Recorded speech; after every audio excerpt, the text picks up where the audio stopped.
Vamos conversar com o advogado criminalista, professor de processo penal na Uni Curitiba, integrante do coletivo Advogadas e Advogados pela Democracia, José Carlos Portela Júnior. Bom dia, Portela. Olá, Glauco. Olá, ouvintes. Bom dia. Portela, ontem a gente teve o presidente Jair Bolsonaro se convidando, né, para ir até a Procuradoria-Geral da República. Ali, inclusive, conversou com o procurador Augusto Aras. A gente sabe que o Augusto Aras foi uma pessoa indicada pelo próprio Jair Bolsonaro, não estava ali na lista indicada pelos procuradores e acabou assumindo a Procuradoria-Geral da República, muitas vezes atuando mais como um advogado-geral da União do que propriamente como um procurador-geral. Como é que você viu esse encontro? Porque sabe o que é de se estranhar? Se é alguém tão alinhado com o Bolsonaro, para que fazer um encontro desse e de forma pública? É uma afronta mesmo de Bolsonaro em relação a, enfim, a própria investigação de que ele é alvo? Sem dúvidas, Glauco, é um recado que ele quer passar para o público, né, e para os seus oponentes políticos de que ele tem força, né? Ele tem tanta força que ele é capaz de colocar sob seus braços um órgão tão importante como o Ministério Público, né? Uma vez que o Aras é o chefe, vamos dizer, do Ministério Público, né, o Procurador-Geral da República, tem a última palavra dentro da instituição, dá pareceres muito importantes junto ao STF em temas de interesse do governo Bolsonaro, e isso é uma demonstração daquilo que o Bolsonaro gostaria, né? Ele quer transformar o governo em algo personalíssimo. Todas as instituições andando embaixo das suas ordens, e assim, dessa maneira, acabando com o que nós chamamos de pesos e contrapesos, que é algo próprio de qualquer democracia. Quer dizer, qualquer poder precisa de um contrapoder, né? Uma fiscalização. A Constituição concede poder ao presidente da República, ao mesmo tempo concede contrapoder a outros órgãos para que fiscalizem o poder executivo. E a gente vê a todo momento o Bolsonaro tentando quebrar essa lógica dos pesos e contrapesos para que ele tenha poderes em demasia, que é próprio de uma pessoa que tem um projeto ditatorial, transformar todas as instituições em algo personalíssimo. E aí fica bem evidente naquela reunião ministerial que ele diz que ele queria ter informação do que acontece na Polícia Federal, das investigações, ele queria ter informação do conteúdo das investigações, o que isso é um absurdo do ponto de vista dos pesos e contrapesos. Como é que um presidente da República pode se miscuir numa investigação? Uma coisa é ele ter informação do que acontece na PF, né? O diretor da PF passar informações para ele no sentido do que acontece de maneira operacional. Agora, outra coisa é ele ingressar nessa seara da investigação e controlar o andamento das investigações. Então, esse é um capítulo, mais um, né, na triste e recente história agora que nós estamos vivendo, né, nesse momento do Brasil, em que um presidente não respeita nem essa questão basilar da democracia, que é dos pesos e contrapesos. Agora, falando justamente dos pesos e contrapesos, a gente sabe que a imprensa é algo fundamental em qualquer democracia, ainda que seja uma parte de uma mídia concentrada economicamente como a gente tem no Brasil, mas isso é uma outra questão também. Agora, ontem, Portela, a gente teve a Folha, a Band e a Globo suspendendo a cobertura no Palácio da Alvorada por falta de segurança. Mais cedo, o presidente Jair Bolsonaro disse a apoiadores que a imprensa mundial é de esquerda. O Trump sofre muito nos Estados Unidos também, dizendo que ele sofre, na verdade, a imagem dele é mal vista no exterior por conta da mídia ser de esquerda também em outros países. Como é que você vê essa relação do Bolsonaro com a imprensa, que só tem se deteriorado, e também essa questão dele acabar insuflando manifestantes, apoiadores dele, contra profissionais da mídia? Não tem outra, não há outra percepção que não seja concluir que o Bolsonaro ele quer um projeto ditatorial, e todo ditador que se preze, mas ele chegou lá por voto, pelas eleições. Bom, isso na história tem vários exemplos assim, de indivíduos que chegaram por eleição e ao chegar ao poder destruíram todas as bases da democracia. Aí do Bolsonaro a gente vê mais uma repetição da história, né? Uma farsa que se repete na história. E eu uso exemplos sempre do Fujimori, do Alberto Fujimori, que presidente do Peru, chegou por eleição ao Peru e quando chegou ao poder implantou dentro do Estado que se dizia democrático no Peru um regime ditatorial. E é muito parecido o projeto político do Bolsonaro com o do Fujimori. O resultado é que Fujimori foi derrubado do poder e hoje está cumprindo pena, está encarcerado cumprindo pena por crimes contra a humanidade. Então veja o perigo que nós estamos enfrentando no Brasil. Bolsonaro não vai parar no discurso, né? A gente já está vendo ações no sentido de destruir a tímida democracia que nós construímos no Brasil nos últimos anos, né? Digo tímida porque é um projeto em andamento, né? Tem muitas deficiências, muitos vícios, e que não se corrige com o salvador da pátria, né? Que se coloca como Messias e que vai levar o país ao abismo, que é o que está acontecendo agora. Então, a imprensa, para esse tipo de projeto, ainda como você disse, uma imprensa que muitas vezes manipule a informação, né? Nós temos que reconhecer isso, uma imprensa que às vezes é omissa, não toda ela, né? Essa é uma crítica que se deve se fazer a um setor da imprensa que muitas vezes manipulou a informação para atingir interesses econômicos, interesses políticos, mas não é extirpando toda a imprensa, atacando toda a imprensa, que você vai resolver esse problema. E depende de debate público, de democratização da mídia, uma série de medidas que deveriam ser tomadas de maneira racional, de maneira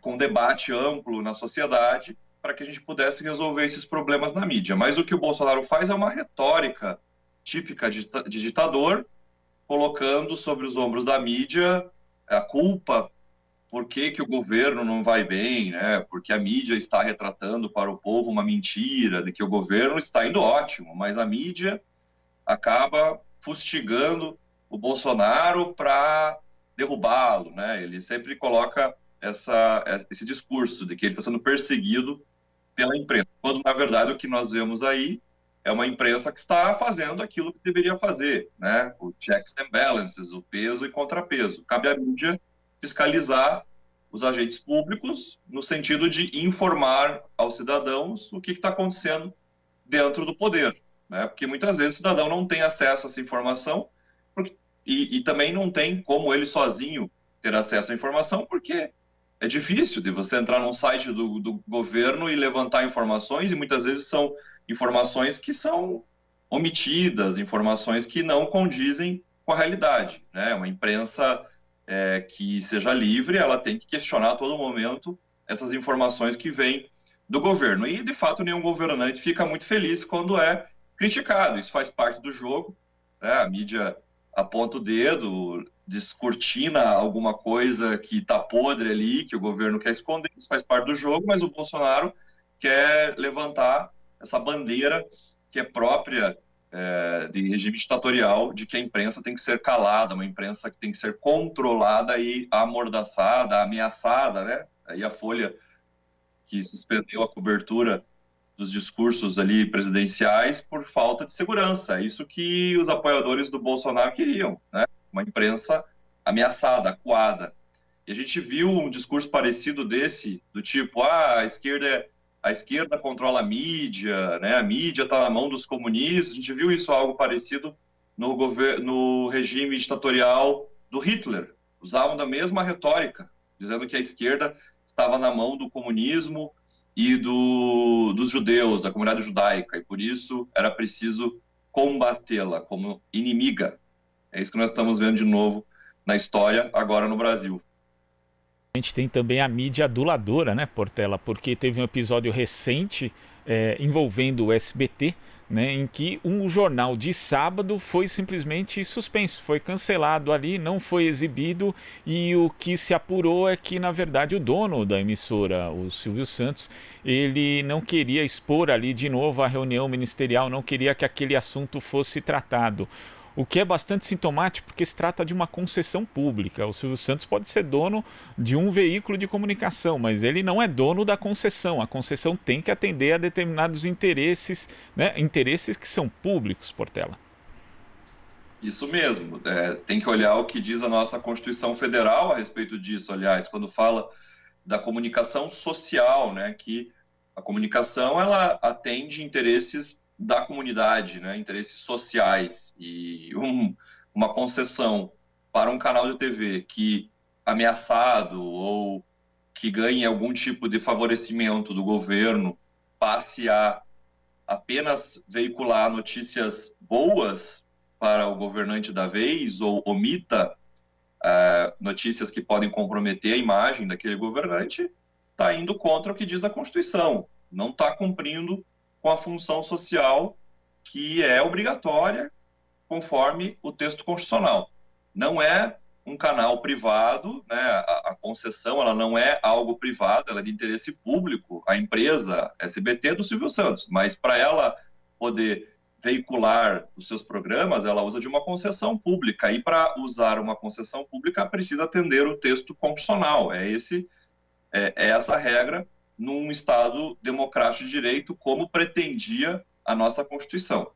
Mas nós estamos vendo também, nessa seara, um desmonte, né, do que determina a função social da mídia. Claro que não é esse o único exemplo, né, esse ficou um exemplo mais escancarado, mas nós vemos exemplos um pouco mais subreptícios, né, que ficam embaixo dos panos, como outros canais de TV, como o da Record, por exemplo, que acaba escondendo matérias, né, não noticia fatos que possam comprometer o Bolsonaro, ou, em outros casos, noticia só que fazendo interpretações que sejam mais favoráveis ao governo. Portela, a gente chama agora a Marilu Cabanhas. Oi, Marilu. Oi, Glauco. Oi, Portela. Bom dia. Bom dia, Marilu.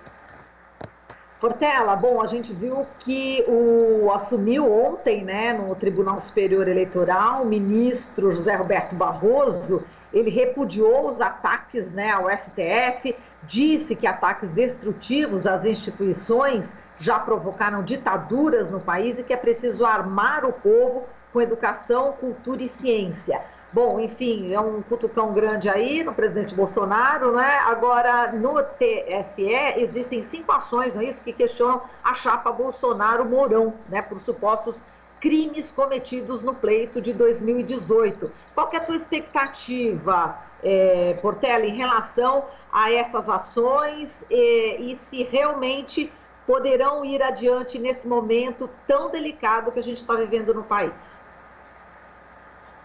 Em primeiro lugar, eu queria lembrar que o ministro Barroso ele colaborou para esse estado de coisas no momento em que, como ministro do STF, deixou passar uma série de medidas autoritárias que vinham dos seus colegas de toga, né? de piso, de primeiro grau. Um exemplo é o Sérgio Moro, que depois virou ministro do Bolsonaro. Então, o Barroso precisa fazer essa meia-culpa, porque em várias situações que chegaram ao STF questionando o abuso judicial que estava acontecendo na Lava Jato e que foi, sim, a serpente que chocou esse ovo chamado Bolsonaro, é inegável isso, porque foi na toada da Lava Jato que se manipulou a opinião pública para se criar um discurso de que a corrupção do governo do PT é que causou toda essa desgraça do Brasil e que nós precisávamos tirar esse governo a qualquer custo contra as regras constitucionais. E foi isso que foi feito e o Barroso concordou com isso. Então, ministro Barroso, precisamos que o senhor faça primeiro a meia-culpa. Entendemos que o momento é grave agora, né? Muita gente que colaborou lá atrás, em 64, para o golpe militar, depois voltou atrás. Né? Nós tivemos exemplos bastante importantes, como Carlos Lacerda, né?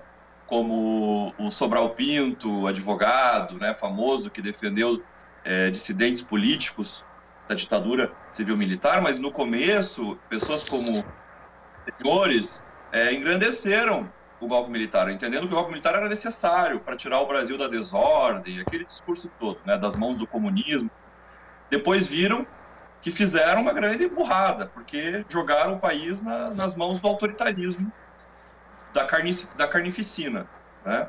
E aí nós estamos vendo agora muita gente também, né, se é que é um discurso realmente verdadeiro, quero acreditar que seja, preocupada agora, muito preocupada com o destino do Brasil, talvez vendo que, olha no que nós nos enfiamos, né? Carregamos o país para o abismo, achando que estávamos combatendo a corrupção, acreditamos nesse discurso, e outros fomentaram conscientemente esse discurso. E agora tem que se deparar com a realidade, porque construíram um caminho bastante sujo para figuras como Bolsonaro aparecerem. Então, essa é uma primeira questão. A segunda questão é que acredito, sim, que é um momento propício para que essas ações andem. Por quê? Porque a gente vê um ataque direto do Bolsonaro a todo momento aos ministros do STF, né? Ao judiciário. Da reunião ministerial ficou bastante evidente o incômodo que causou com o ministro da Educação chamando os ministros do STF de vagabundos, querendo a prisão deles, o Bolsonaro participando daqueles eventos pró-AI-5, né, contra o STF, os filhos do Bolsonaro envolvidos em fake news atacando o STF. Então, eu acredito que os ministros do STF, e aí no caso do Barroso, como agora presidente do TSE, estão por aqui já com o Bolsonaro, né? Agora a questão é a saída que eles estão tentando encontrar, que eu acho que no parlamento o negócio fica meio enroscado, porque o Centrão ainda continua sugando o que quer do Bolsonaro, e o judiciário, então, parece que vai ser a ponta de lança, né? Que vai cutucar esse negócio aí da saída do Bolsonaro com toda a força. Então, eu acho que agora nós vamos ver um andamento dessas ações. E também só quero fazer um registro. O Bolsonaro, desde quando ele era deputado federal, ele cometeu muitos crimes. E as instituições se calaram. Não fizeram nada, nem o Ministério Público, nem o Judiciário. Depois, na corrida presidencial, cometeu mais crimes e nada foi feito. Agora, como presidente da República, continua cometendo crimes. E aí, até quando nós vamos, como sociedade brasileira, tolerar um cidadão como esse que quer impor no Brasil um projeto ditatorial? Essa é a questão que talvez o ministro Barroso esteja hoje se fazendo. Perfeito. E, Portela, eu lembro que na última vez que você participou conosco, você fez até um alerta em relação a uma possível guerra civil aqui no Brasil. E eu sei que é objeto de estudo seu, né? Essa questão também em alguns países. Eu queria que você falasse um pouco diante das declarações, inclusive, de militares, enfim, que estão na reserva, aliás, militares que estão na reserva, né? Eles assinaram uma nota em apoio ao ministro general Augusto Heleno, alertando para um cenário extremo, inclusive de guerra civil, né? Um desfecho imprevisível, quiçá, na pior hipótese, guerra civil. Isso tudo por conta da questão do encaminhamento, né, do Celso de Mello para a PGR, do pedido de apreensão dos celulares do presidente da República e do filho Carlos Bolsonaro. Ele só encaminhou, né, para a PGR e deu essa repercussão toda. Eu queria que você falasse dessa delicada situação, né, de possível guerra civil. Eu falei sobre isso já faz algumas semanas e aí veja o que um general, né, acabou ameaçando o STF novamente, né, se levasse a cabo medidas contra o Bolsonaro, e depois veio essa notícia de generais da reserva alertando para uma possível guerra civil, no sentido de que, olha, se vocês continuarem avançando aí contra o Bolsonaro, o resultado pode ser um banho de sangue. Né? O que eles estão tramando nos bastidores é algo muito semelhante que eu vi nos meus estudos sobre outros países que chegaram a um ponto tão crucial como nós estamos, em que ou militares da reserva ou militares das fileiras da ativa, como fiéis da balança daquele governo de ocasião, começaram a agir como milícia. Como uma milícia, não estavam agindo para defender o país do inimigo externo, como deveria ser do funcionamento das Forças Armadas. Estavam agindo como milícia para acuar a população. Nós vimos isso semelhante no Brasil já, no passado, não é novidade, né? E o que acontece dessa ameaça agora de guerra civil como a gente não viu no passado, mas agora a gente vê com mais ênfase, é porque existe um discurso muito raivoso de quem está no poder, encampado pelo Bolsonaro, mas é muita gente que está ali circulando, né, nos poderes, e um grupo muito forte são os generais, um discurso de que é preciso seguir num movimento incessante de transformação do país a partir de um outro projeto.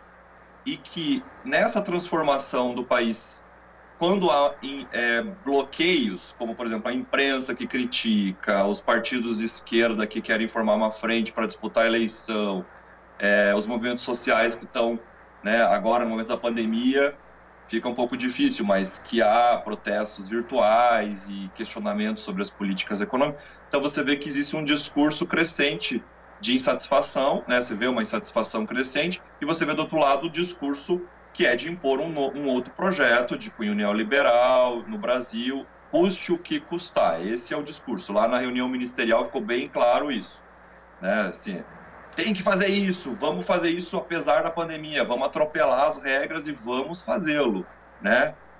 Em prol do mercado. Então, em outros países que eu vi isso, por exemplo, Fujimori no Peru, né? Países que eu estou usando agora como modelo, parecido com o nosso modelo agora, de uma democracia, né? A pessoa chegou lá com o voto, porque algumas pessoas falam assim, não, a gente não está vivendo uma ditadura, porque ele chegou lá através do voto. Então eu não estou usando agora como modelo a ditadura civil-militar, que foi através de um golpe declarado e tudo. Como modelos tipo do Peru, do Alberto Fujimori, que chegou lá através do voto. E outros exemplos não faltam na África, por exemplo, em que chegaram pessoas através do voto no poder e lá quiseram impor um projeto de transformação social em prol da burguesia. E houve insatisfação popular muito crescente, né, que é o que nós estamos vendo no Brasil. E mesmo diante dessa insatisfação popular, o governo não cedeu. E aí, por isso, o alerta desses generais de guerra civil, porque eles sabem que o projeto que eles querem, eles vão impor, custe o que custar. Não interessam as regras do jogo, não interessa o meio ambiente, tem gente gritando pelo meio ambiente, pelos índios, pela população negra, não interessa. Para eles isso não importa, porque não é para o povo que eles estão governando. Então isso é algo muito perigoso, porque as pessoas elas vão sentir no estômago o que é injustiça social. Não vão ter o que comer. Né? Pensando aí no número de pessoas que já estão voltando para a pobreza, voltaram para a pobreza, pessoas desempregadas que não para de aumentar o número de desempregados. Não há renda. O que essas pessoas vão fazer? Então, se não é uma guerra civil no sentido que eles esperam, vai ser um morticínio, porque algumas pessoas falam assim, mas como guerra civil se as pessoas não têm armas para né, lutarem pela justiça social? Elas não estão armadas para irem contra militares, contra milícias. Então vai ser um morticínio, vai ser um massacre que eles vão chamar de guerra, porque vão dizer, olha, são os inimigos e nós precisamos eliminar esses inimigos. Os inimigos é o próprio povo. Eles chamam de inimigos os próprios cidadãos que querem uma democracia, que querem justiça social, que querem um país que seja para todos. Esses serão os chamados inimigos. E esses deverão ser eliminados fisicamente, não mais só simbolicamente como eles estavam fazendo até agora. Porque a eliminação simbólica é você calar a pessoa, caçar a palavra dela, né? Então, com fake news, manipulação de informação, jogando a população, ou uma parte da população, contra uma pessoa a partir da destruição da imagem dela, né? Para tirar ela da cena pública. Agora não, eles já estão falando em eliminação física.